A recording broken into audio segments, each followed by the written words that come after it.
सत्ता का मद क्या होता है, ये बार बार भारतीय जनता पार्टी के नेता जनता के सामने प्रदर्शित कर रहे हैं।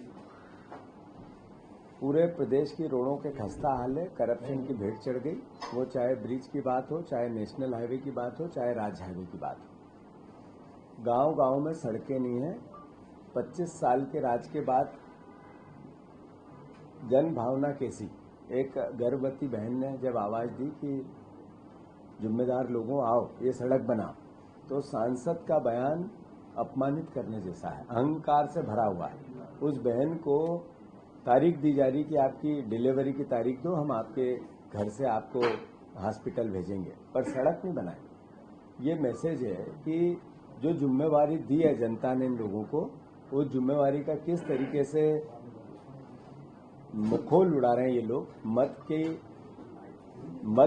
मद का जन भावना के खिलाफ जिस तरीके से वक्तव्य आ रहे हैं, मध्य प्रदेश की कानून व्यवस्था हो या मध्य प्रदेश की राजनीतिक व्यवस्था हो, चिंताजनक है।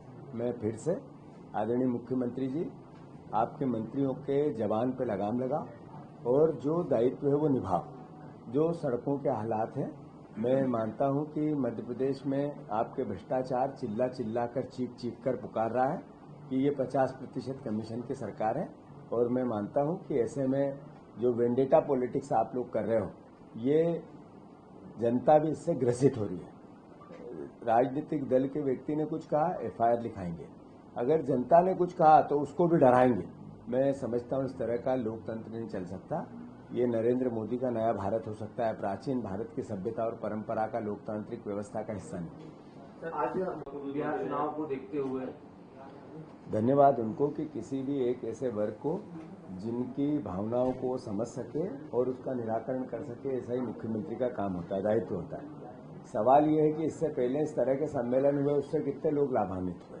सवाल ये है कि सामाजिक संगठनों के सम्मेलन करने के साथ साथ क्या उनकी आर्थिक स्थिति, उनके रोजगार की स्थिति, उनके सामाजिक दायित्व, इनकी स्थिति का क्या सरकार संज्ञान ले रही है क्या?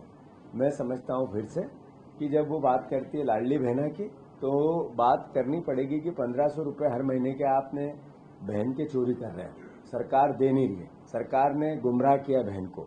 नए पंजीयन नहीं होना, ये अपने आप में ये मैसेज है कि हमारे पास आर्थिक स्थिति खस्ताहाल है। मोहन यादव जी विदेश जा रहे हैं, विदेश में निवेश लाने की बात कर रहे हैं। मैं समझता हूं मुख्यमंत्री का प्रयास होना चाहिए। अभी कल भी इंदौर में भी कुछ किया, फिर 2 दिन 3 दिन 4 दिन पहले पंजाब भी गए थे।